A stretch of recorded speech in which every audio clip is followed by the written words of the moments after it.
नमस्कार पुणेकर. आपल्या पुणेकरांनी आपल्यासाठी केलेला आयुर्वेद महोत्सव जो पुण्यात पहिल्यांदाच होतो आहे ARA म्हणजे आयुर्वेदिक रिटेलर असोसिएशन यांच्या मार्फत, जिथे आपलं मोफत नाटी परिषद केलं जाणार आहे आणि त्यासोबतच आयुर्वेदिक क्षेत्रात असणाऱ्या म्हणजेच आपल्या भारताच्या प्राचीन परंपरेची विरासत असलेल्या अनेक ब्रँड्सचा येथे आपल्याला संगम पाहायला मिळेल. तर आम्ही जात आहोत, तुम्ही नक्की या.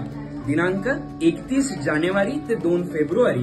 शुभारंभ lawns, Kothrud, Pune. MSN trading company, Shubham Mundada सहपरिवार येत आहे. तुम्ही या आणि पुण्यातील या आयुर्वेदिक महोत्सवाचा आनंद घ्या.